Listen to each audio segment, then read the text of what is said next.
Hi, I'm Jolina Petersheim, the author of The Outcast and the Midwife, and today I am answering the questions that you asked me last week, either here on my blog or on my Facebook author page. Thank you so much for taking the time to do that. It's always a pleasure to hear from my readers, and it was just a treat to kind of understand the questions that you might have for me, even if we don't get to talk to each other often.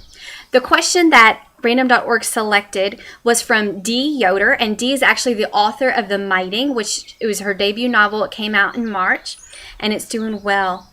Her question is, what inspired you to write The Outcast and the Midwife? Do you have any real-life stories that influence what you put into a story? And that is a great question, Dee. Thank you for asking. The Outcast was partly based on a true story that was told to me about the price of desire that was left unchecked and how it trickled down through the generations, not only affecting that generation, but the generations to come. I'm going to focus this week, though, on The Midwife, since that is the novel that's coming out next Sunday. So no time at all this baby's going to be hitting the shelves.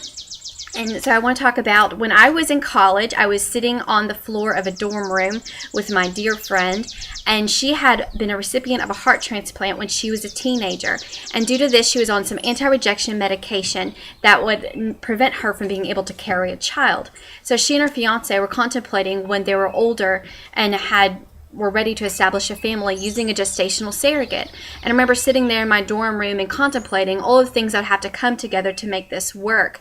The gestational surrogate would have to relinquish all ties to the child. The child would have no genetic connection to her. She would just be essentially an incubator for the parents. And what if something happened with the child? What if there was a chromosomal abnormality and the parents didn't want the child any longer?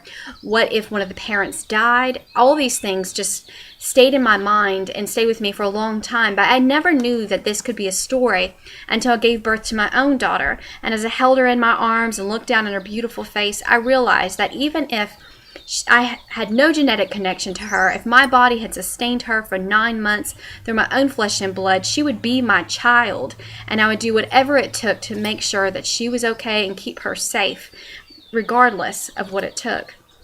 So this is what Rhoda Mumal and Beth Winslow are facing in The Midwife, and I'm excited to share this story with you.